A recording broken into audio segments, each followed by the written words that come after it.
or just good blocking? Was that moan from joy or mocking? The towel stayed on, but the tension was thick. Was it sexy or just a camera trick? From kisses to caresses, we're breaking down the yeses. Faking it with Ariel and Morgan. Hi, I'm Ariel Lee Cohen, Hey, I'm Morgan Smith. and we are the hosts of Faking It with Ariel and Morgan. We're two intimacy coordinators here to talk about the spicy scenes you see in film and TV. So excited. Another episode. Yeah. You wanna do the hots? I'm happy to do that hots. That hot Do hot. that hots. That hot hots. We're going to start off with Hot Off the Set, where we share recent on-set stories with all identifying details, such as names, places, and project titles changed for privacy. Then, in Scene Work, we'll watch an intimacy scene in real time and rate it using our Spice Scale, scoring it across 3 key categories and giving it a final letter grade. We'll have notes and links in our captions in case you want to watch the scene yourself. After that, in Position to Know, we'll answer common questions we get about our work. So let's kick it off with Hot Off the Set. I got called in to do a 2.5 hour long scene. And all I've been told is that it's a kissing scene. This is extremely last minute. I didn't have the script. I spoke to the director briefly over the phone the night before at 10 p.m., but didn't get to speak to the actors. And all she said was, it's like a 4-second kiss, and they touch general touch points that's like shoulders, waist, back, hair, head. I'm like, okay, sure. Yeah, I'll come in. I get there, speak to the actors, everybody's comfortable with the action, whatever. And then I get told when we get up to the room where it happens, they were like, okay, well, they're going to do this pillow fight and the feathers are going to go everywhere. And the lead actress is like, I am allergic to feathers. And I was like, would have been nice to know at a time. It ended up being totally okay. We discussed briefly just maybe putting the feathers in front of the camera, but then they felt it wouldn't look right. So basically what we ended up doing is they would fight pillows. The pillow falls. They would have their kiss moment, and then she would run out of the room the second they call a cut. She'd like hang out outside and try to like brush it all off her face. They would come in with vacuums and vacuum every inch of the space. They would take pieces of tape and throw it on all the bedspreads and run around, and it was so crazy. We had to do like 15 total takes. I felt so terrible. It might have been good for the actress to tell production ahead of time that she was allergic to feathers. However, at the same time, if I had been brought in earlier, it's something I could have flagged. But the scene looked good and we were happy and it was fine. But I just Yeah. was like, oh no, production, you got to talk to your actors, man. You got to speak to them. I think a lot of people don't realize one of the things that we ask in our prep is about allergies, because you don't know if someone's allergic to a certain kind of perfume or lotion, or if your scene partner just ate strawberries, is that going to cause a reaction in you? This is why calling an intimacy coordinator last minute is not ideal, because then we have time to figure this stuff out. Then we can go to production and say like, hey, we're doing a pillow fight. Great. What are the pillows made of? Mm-hmm. But also good on that crew for doing all of that work in between every single take. That's amazing.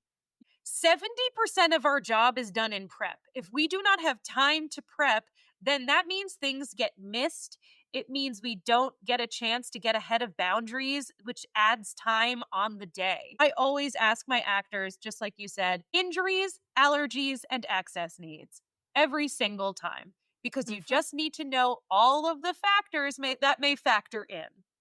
All right. I got a cute one early on in my intimacy coordinating. I was working on a short that had 2 very new actors who had never done a kissing scene before. And they were really nervous about it. And they're playing a couple that has been together for a while. So it had to seem as though they're comfortable with each other. And they were really nervous about doing a kiss first. And so something I always offer to people when I'm in that kind of situation is like, do you want to do your first kiss like away from crew, like just the three of us? You can get it out of the way without like 100 people watching you and the pressure of like, oh, we're about to do it. And they're like, okay, yeah, let's do that. So we go over, we're shooting outside. So we go over to this like kind of private area. And then we're standing there and we're like, so what do we do? I'm like, oh, okay. I'll walk you no. through it. Which I get it because I'm What like, do that's we just the do? nerves. Yeah. Right. It's Oh, not like no. they literally didn't know how to kiss. Yeah. So I was like, okay, we're both going to take a breath. We're just going to look at each other, take each other in, and then you're going to step closer, and then you're going to tilt your head. You're going to go this way. You're going to go that way. You're going to get close. Now you're going to kiss. And like just walking them through the whole thing. And then they were on camera and they were totally fine. But it was very sweet. I was really happy I got to be there for that like first on-screen kiss moment. I Yeah. love that story. That's Well, so cute. A lot of our stories are cute. A lot of Yeah. people ask, what are your worst stories? I'm like, no, a lot of them are adorable. Yeah. Yeah, that's so true. All right, well, anyway, should we move into scene work? Yeah. Okay. What have you brought for me?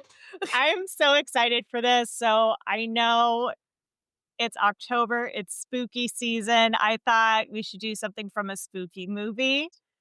I had never seen this before. I was just researching like what are horror movies that have some like iconic simulated sex scenes. And one of the ones that came up was Teeth. Are you familiar with it at all? I've never seen it. I've heard of it. Okay, to clarify, I know this what is happens the in it. Yep. Yeah. This is the 2007 comedy horror film because there's another movie by John Waters that has the same title. So, yes, this is the comedy horror film directed by Mitchell Lichtenstein, and it is starring Jess Wexler as Dawn, who received the Grand Jury Prize at Sundance for this role, and Josh Pace as Dr. Godfrey, who will also appear in this scene. There's a bit of context that we need. A reminder, this is a comedy horror. There is a trigger warning. This scene does involve a simulated sexual assault. So just keep that in mind. But you're going to see that it's going to turn out well for the hero. So our lead's name is Dawn O'Keefe. She is a teenage spokesperson for a Christian abstinence group. Her commitment to purity and sex education in rural Texas has left her a stranger to her own body, so much so that she doesn't know she has vagina dentata. Recently, her hormones started to get the better of her while making out with her boyfriend. Later, a horrified Dawn researches vaginal abnormalities when she discovers a rich, ancient history of this adaptation that's meant to protect women. Now she's visiting the OBGYN for the first time alone and under a pseudonym to verify if her vagina really has teeth. Amazing. Great. Yeah. Looking forward to it. Oh, and I should mention the time code on this in case listeners, viewers want to watch this on their own is 5129. Okay, so we're in a gynecologist office. It's a little sparse in there. Looks very distraught. Oh, I know this actor. He tells her to lie down. She's wearing a patient outfit where it's not open in the back, which is not exactly accurate, but I'm not going to complain. Okay, so she lies down. She's not scooting up or anything. She's just lying down with her feet in the stirrups. This is a little awkward and not entirely right, but okay. I'm not gonna bite you. Oh, he's not gonna bite her. But you know who That might. feels ironic. I Down. feel tense. Scoot down. Okay, so she's scooting down. Yes, okay. Her head just keeps leaving frame. It's pretty funny. Okay. Ooh, weird. Oh, I don't like that. I don't like that. Let me He guess. just puts his You'd his like to forefingers start off on her knees and No. tries to spread her I across. just It's really wanna be- odd.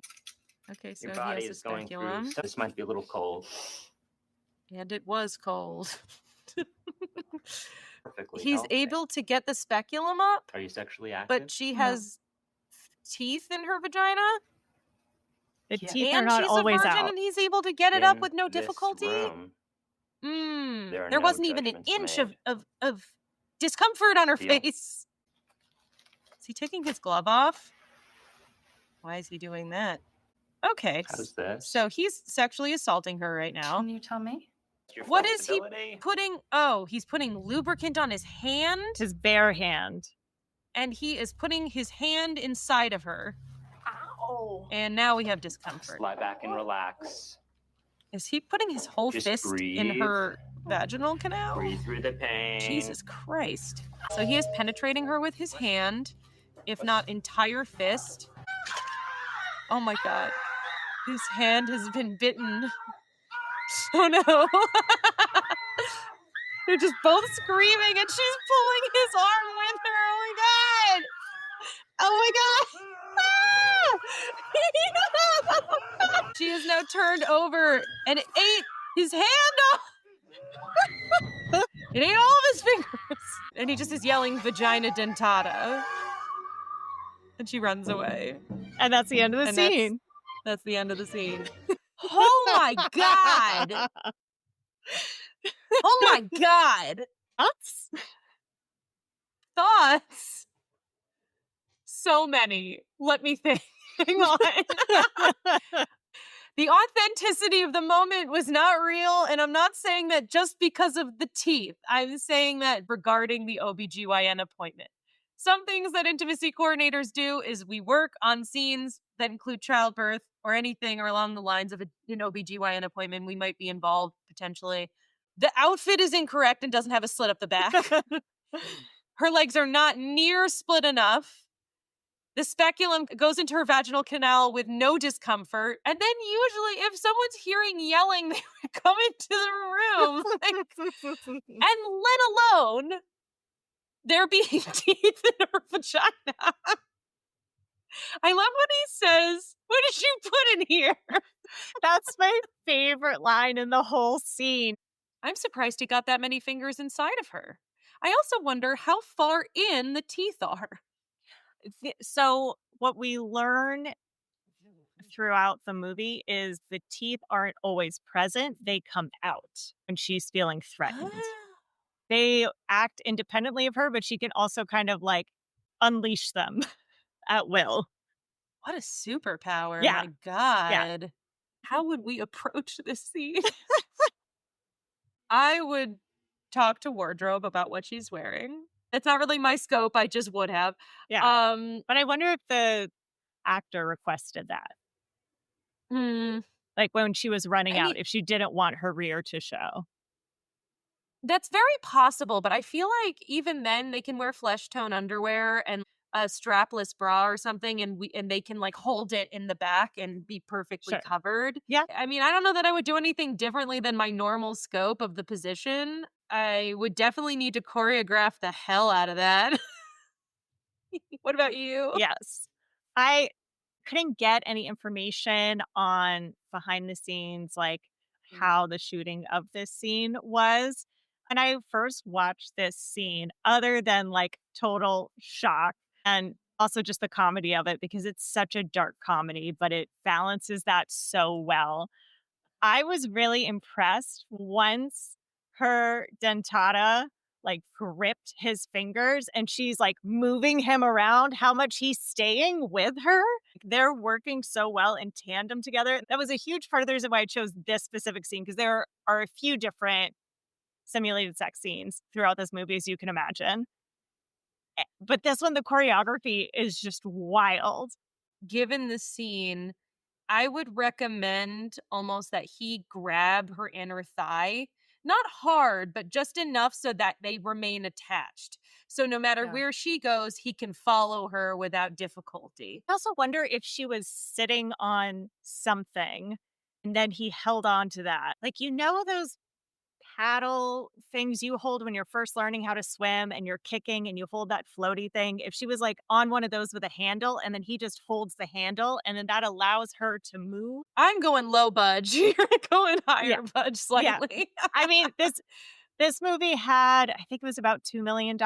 So it had a Okay. decent budget. Maybe it's like a swivelly panel where no matter where she moves her body, like he's holding on. So that that would be cool too. I think low budget version, he maybe holds on to her thigh. And yeah, his reaction is pretty clear. Like when the bite happens, it's pretty obvious what's going on. Mhm. Yeah, let's get into that spice scale, man. Yeah, let's talk about how spicy this scene is. Right? Welcome to the Spice Scale, our not so scientific way of rating intimacy scenes based on consent and power dynamics, technical craft and coordination excellence, heat factor. Each category gets a score from 1 to 5, with 5 being the highest. Then we add it all up to give the scene a final letter grade. Let's start with consent and power dynamics. I mean, the scene depicts it well. We, as the audience, know the exact moment that the consent ends. He definitely has the power in this situation, kind of across the board. He, as the aggressor, has the power in the scene. But especially because she's never had an Mhm. OBGYN appointment before. So he has 100% power in the situation. Well, as far as Except he knows. until Until. her superpower shows up and Yeah. what about? And that's the thing is, this is the second time this has happened because, as I mentioned in the context, like the reason why she's there is because when her boyfriend forced himself on her, her vagina bit his penis clean off. So she's like, something's up. Poor And she did. girl. I mean, honestly. Yeah. Yeah. So what would you rate it? Depicts the dynamics well. So I Yeah. want to give it a 4. The power switch is really, really well done. It's really good. I don't think that we needed quite as much of his hand in her vagina in order to make that come across. It's a comedy horror. Things are slightly exaggerated. It's a little bit Yeah. campy. So for me, I would give it a 5 because the entire movie is playing off of typical consent and power dynamics, especially in horror movies. The idea of, you know, usually the girl is being hunted down and then a guy saves her. And in this scenario, like exactly from the beginning, we expect the male doctor to be the one who has more of the power in the scene. And then that completely flips on its head. And I feel like the movie does a very good job of showing that. I thought it was just super clear. And that's one of the things I really enjoyed about the scene because it builds up the tension really well. In the beginning, you're like, this is uncomfortable. Something isn't right. When I first watched it, I was like, oh, he seems nice. And this is like innocent enough. And she doesn't know what's happening. And then he gets a little weird. And then the second he takes his glove off, great metaphor, the gloves are coming off. All right. You convinced me. Yeah. Well, I can move it to a 5. That makes sense. All right. 5. Technical craft and coordination excellence. I mean, great job. I did really well. I understood for the most part what was going on.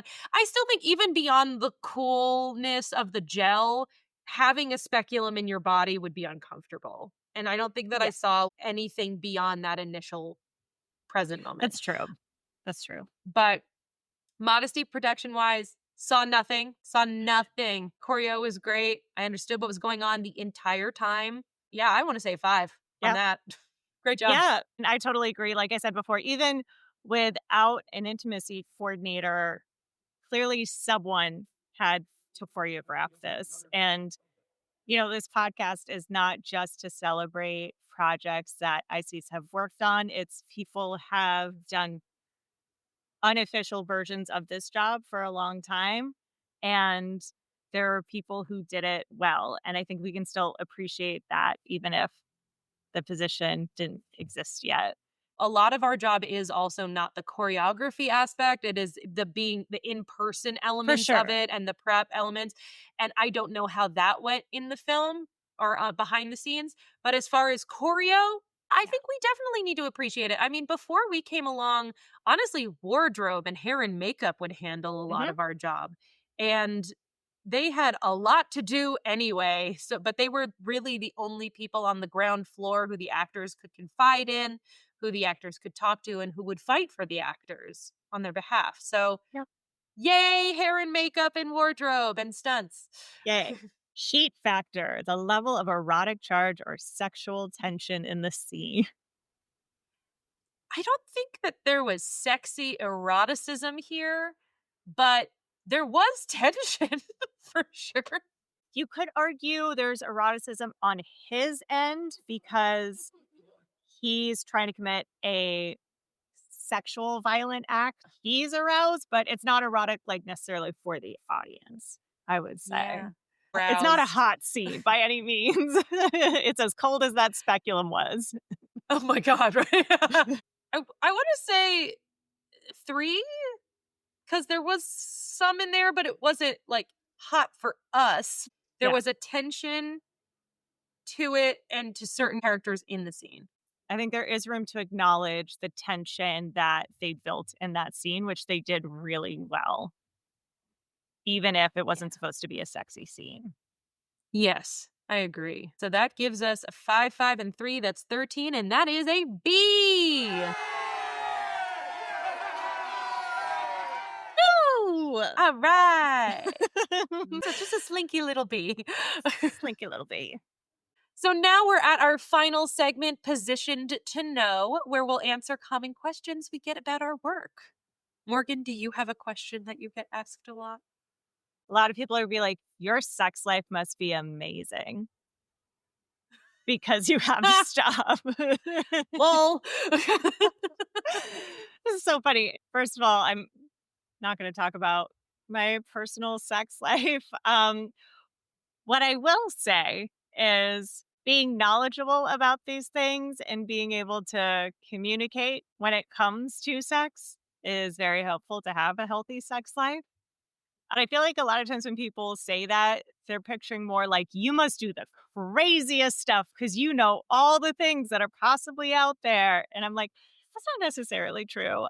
My personal sex life is not inherently connected to the work that I do because, in my personal sex life, I have not encountered vaginas that have teeth in them that could bite your fingers off. Like, we're working with things that are just far beyond anything we could ever come across in our personal experience.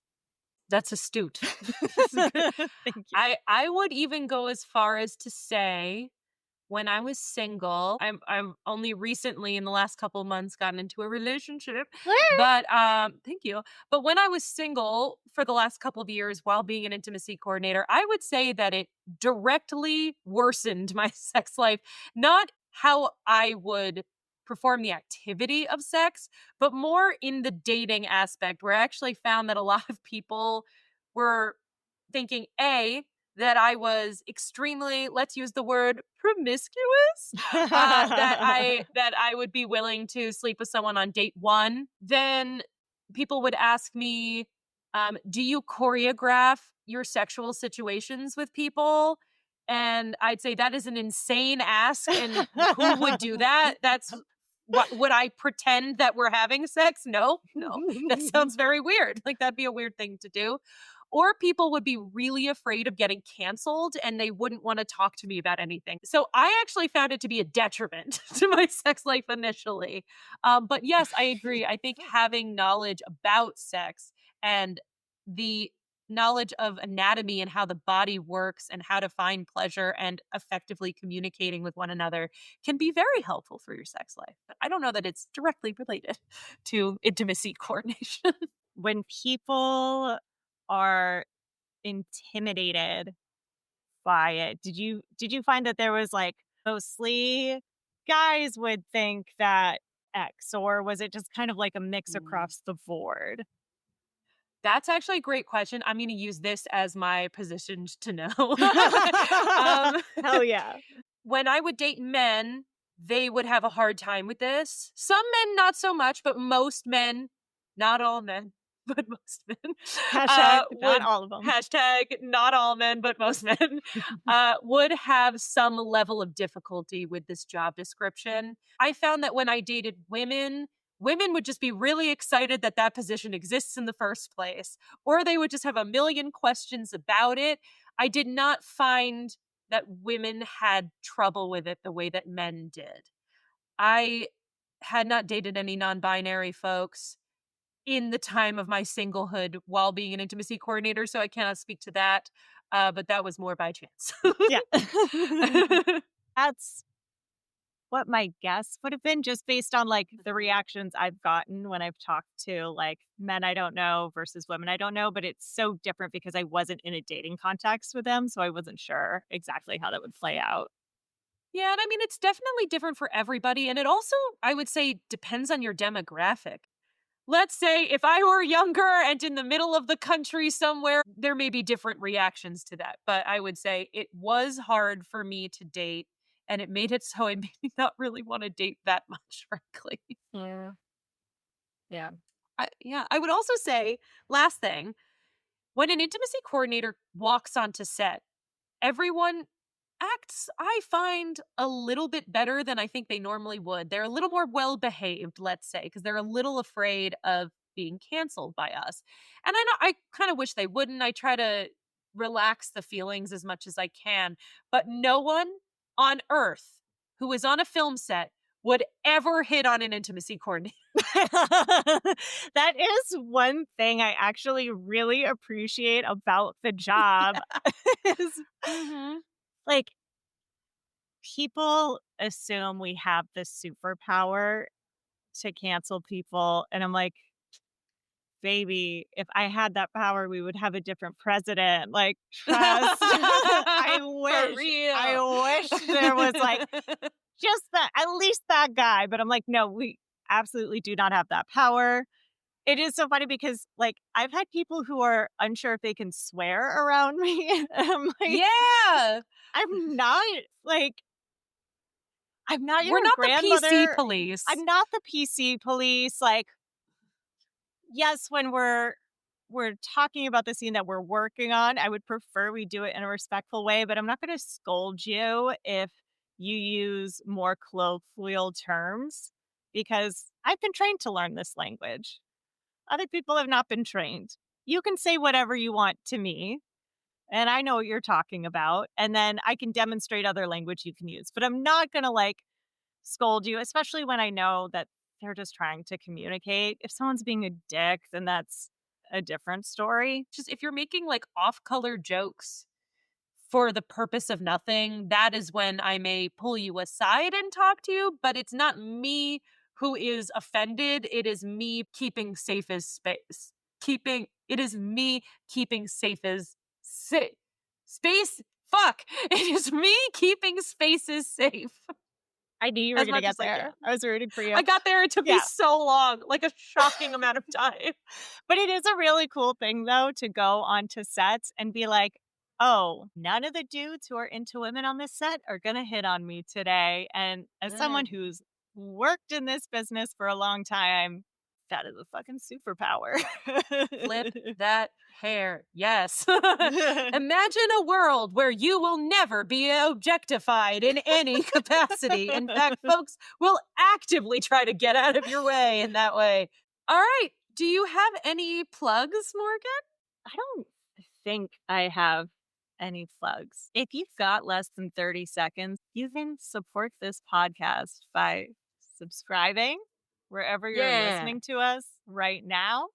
And you can do all of that on your phone so fast for no money.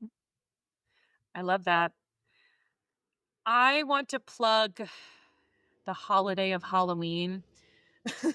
I think that y'all should do it and enjoy it and live your best Halloween-y type lives. Halloween is one of my favorite holidays. I plug dressing up. Love Halloween. What are you dressing up as? Where are you going? I have no idea. Last year, we were both Catwoman. Kim was the Halle Berry version, and I was the Michelle Pfeiffer version, which was so fun. We won a costume contest at a drag show, which is like honestly one of the best things that's ever happened to me. That's nice. We walked the runway and we kissed at the end of the runway, and the drag queens were judging it, and all the people watching it lost their minds. And I've never felt better about myself. I was like, oh my God, we made drag queens go crazy. So You I did don't it. You know. accomplished. The bar is so high. So I don't know. Well, I wish you the best of luck this you. Halloween season. Thank you so much. Catch Faking It every other hump day, Wednesday, wherever you listen to podcasts. And make sure to like, subscribe, tell your friends, and review us because it really does help. You can follow us on all social media at Faking It the Pod. Join our Patreon for free, become a part of the Faker community, and starting at just $1 a month, you can do fun things like request us to talk about certain scenes from film and TV you like, get some bonus content, and other really amazing things. Stay real, fakers!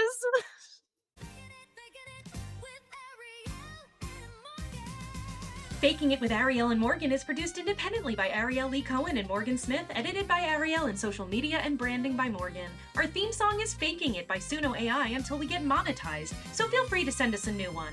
Have questions, thoughts, or media recommendations? Hit us up at fakingthepod.com. Find us on all socials at Faking the Pod and head over to our Patreon for bonus content. Credits for the film or show we reacted to are in the episode caption. Keep it real, fakers!